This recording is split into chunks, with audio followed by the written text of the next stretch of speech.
Okay, so lesson number 2 of factoring, right? What we want to practice in this lesson is factoring out the GCF.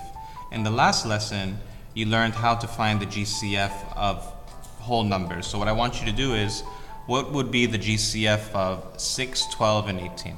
Okay, so take your time, find all the factors, and if you want to see what they will be, let's look at 6 first. It'll be 1 and 6, 2 and 3, and that's it. What about 12? It's 1 and 12, 2 and 6, and 3 and 4.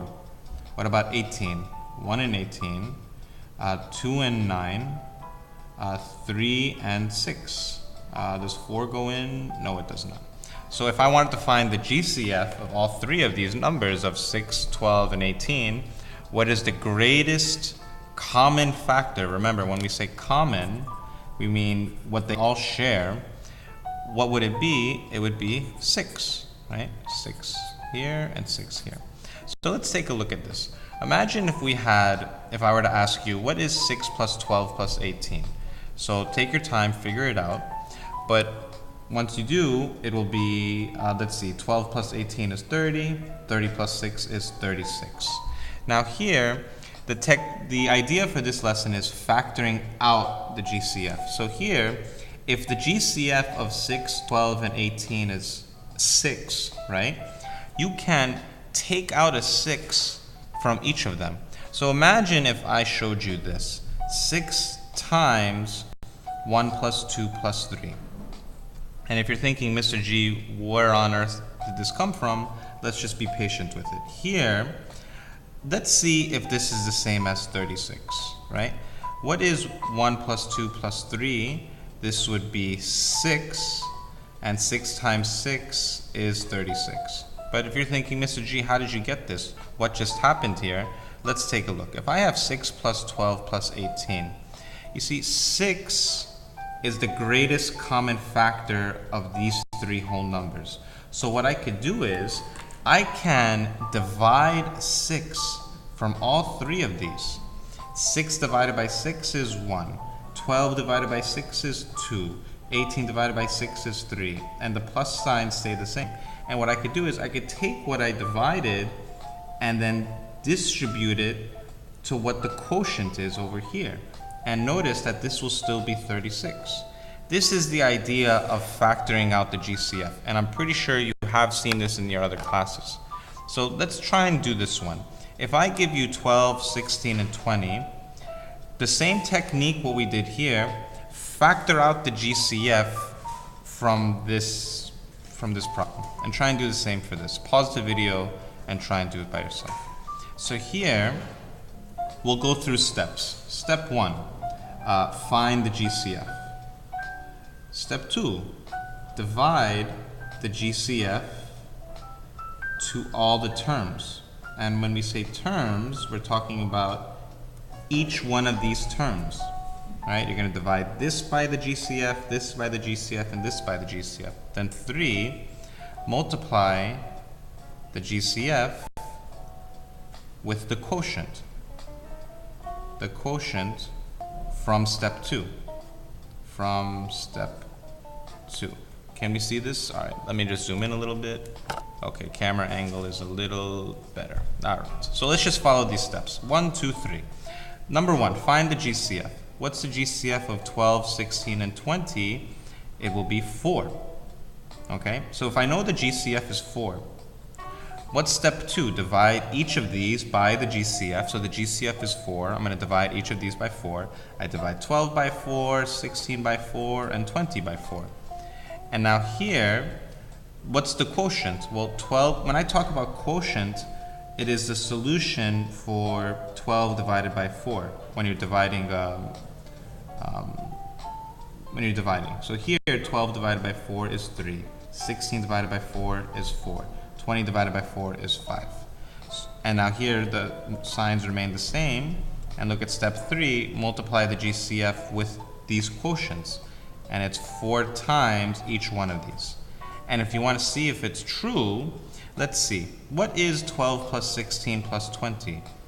This is 36. This will be 48 if you add these 3 together. But this will also have to equal 48. Well, let's see. This is 3 plus 4 plus 5 is 12. So you're doing 4 times 12. And that is 48. So they're equal to each other. The idea of factoring the GCF will be really important when we try and factor out other polynomials. Here, if you want to factor out this GCF, the GCF of 30, 45, and 60 is 15.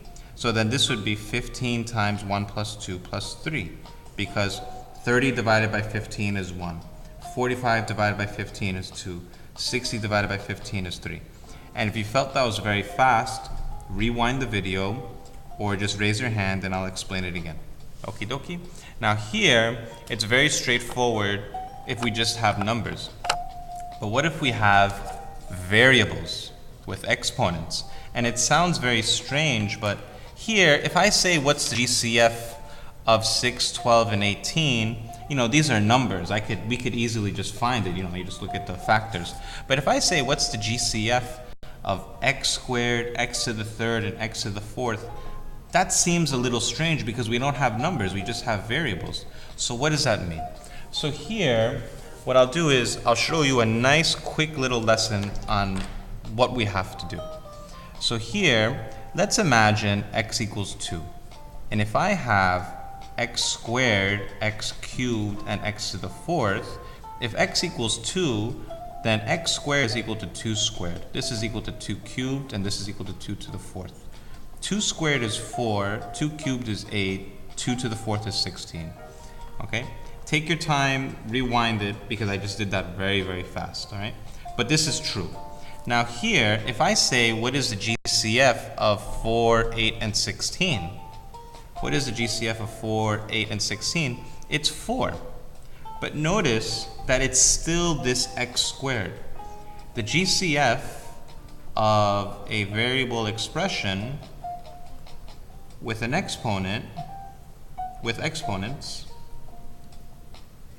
will always be the lowest exponent. Okay? So this was the proof, well, not a proof, but just the general idea for it. And this is what I want you to think of. Please have this down. All right? Have this down, pause the video, take your time. So just for now, always think lowest exponent. So let's look at the first one. If I have x to the 2, x to the 3, x to the 4, what is the GCF of these three expressions, these three terms? Always lowest exponent. So it's just going to be x squared. X squared is the GCF of x to the 2, x to the 3, and x to the 4. What about the next one? G to the 10, g to the 12, g to the 4. What I want you to do is try and find the GCF of these three questions. Pause the video. Now if you see solution here, g to the 4, because it has the lowest exponent. Well, let's look at this one. You have 10g to the 10, 20g to the 12, and 40g to the 4. Now here, this is where we just break them. Here, focus only on the coefficients. If I were to cover them right now, if I say what is the GCF of 10, 20, and 40, what would that GCF be? It'll be 10. Okay, but now let's just focus on the variables. If I have g to the 10, g to the 12, and g to the 4, and we just did it before, what is the GCF? It's g to the 4. So the GCF of all three of these will be 10g to the 4th. Okay? And now let's look at this. The same idea we had before when we had 6 plus 12 plus 18, and we wanted to factor out the GCF, which was 6. Here, we only had whole numbers. But what if we have whole numbers with some variable and an exponent? We just showed that the GCF for these three is 10g to the 4th. So the same idea we had over here where we followed the steps, where 1, find the GCF. Well, what's the GCF of this? It's 10g to the 4, right? Step 2, what do? You divide the GCF to all the terms. So here, I'm going to divide this by 10g to the 4, I'm going to divide this by 10g to the 4, and I'm going to divide this by 10g to the 4. And then here, let's see, what is 10? Now here we do it very, very step by step, okay? Here, what is 10 divided by 10? It's just 1. And remember, don't get into the habit of writing 1 as a coefficient. G to the 10 divided by G to the 4 is G to the 6. What do we do with the 10 and the 4? We're subtracting them. That's what we do when we divide. 20 divided by 10, positive 20 divided by 10 is 2. G to the 12, G to the 4, this will be G to the 8. And here, this is 40 divided by 10 is 4. G to the 4 divided by G to the 4. Don't get into the habit. Some of you I still see, you say it's G, but it's not. G to the 4 divided by G to the 4 is 1. So this just, there is technically a times 1 here, but you just leave it as it is. And then how can you check to see, okay, so this will be it. How can you check to see if what we have is correct? Well, let's just redistribute. What is 10g to the 4th times g to the 6 is 10g to the 10. 10g to the 4th times 2, if I were to distribute, this will be plus 20g to the 12. And then 10g to the 4th times 4 is 40g to the 4. And notice that this is the original polynomial expression that we had. Okay? I'll have some examples in class. Hope this helps.